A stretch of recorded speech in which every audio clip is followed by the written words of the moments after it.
The call came while I was still cleaning blood from my hands. Not enemy blood, just mine. A torn knuckle from training.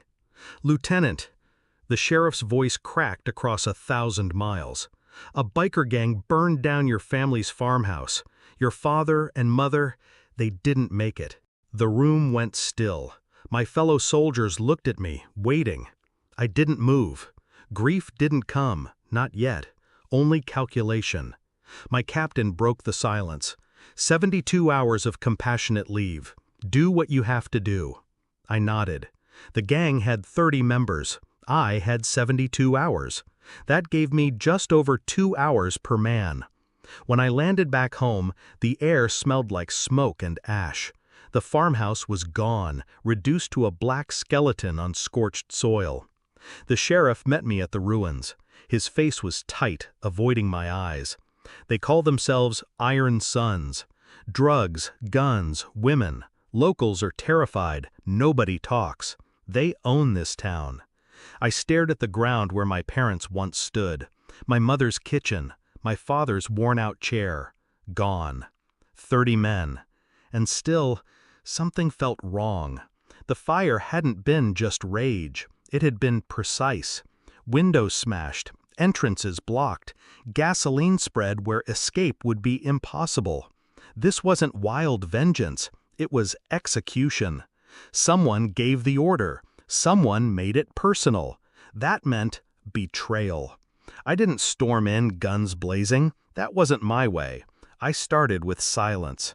Observation.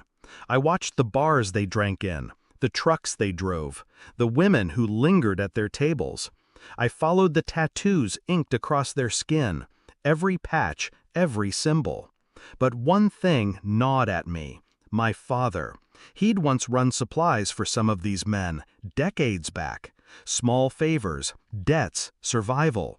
But he'd cut ties. Proud of it. He told me more than once, "You don't shake hands with devils and expect clean fingers." So why target him now? At night, I went through what was left in the house. The safe was untouched, jewelry still in drawers. But one file was missing: my father's records, bank slips, land deeds. The gang hadn't burned this place for fun. They burned it to erase something. When I checked property transfers, the truth bled through. 2 weeks ago, a contract was signed. My parents had been fighting in court against a development company. A deal for land, the same land our house stood on. And the signature on the opposing side was my wife. The paper shook in my hand, not from weakness, from rage held still too long. She hadn't just signed against my parents. She'd partnered with the same company that bankrolled the Iron Sons. I didn't confront her immediately. I waited. That evening, I walked into our kitchen. She was at the counter pouring wine, smiling, casual, like my world hadn't burned to the ground. I set the file down between us, the signed contracts, the transfers. Her signature looped in black ink. Her smile died. Color drained. I can explain." I said nothing. Her words tumbled frantic. "They offered money, security. I didn't think they'd—" She stopped herself, but it was already too late. She knew. She'd always known. And in that silence, she realized I hadn't come home to grieve. I'd come home to calculate. I didn't raise my voice. I didn't throw things. That wasn't my revenge. I simply leaned closer, my words like glass cutting the air. They didn't just burn a house. They burned the people who raised me. And you held the match.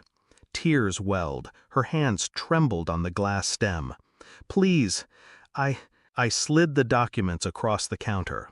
Every name, every number, every tie you made. I've already handed it to the sheriff. And federal agents." Her face broke. "No, your friends will turn on you first. The gang doesn't protect liabilities." I watched the panic settle in, the realization she was cornered, not by guns, by truth. I didn't stay to hear her beg. I walked out, leaving her to drown in the trap she built herself. The farmhouse was gone, My parents, too. But in the ashes, I found clarity. Betrayal doesn't always come from enemies with knives. Sometimes it comes from the hand you trusted most. The Iron Sons would tear themselves apart now. No loyalty survives exposure. And my wife? She would learn that power gained through fire only leaves you with smoke. I didn't feel pity or loss, only silence. A silence sharper than grief, colder than rage. I'd counted the hours. 30 men, 1 wife, and I still had time left. Some things don't need bullets to kill. They just need the truth, delivered at the right hour.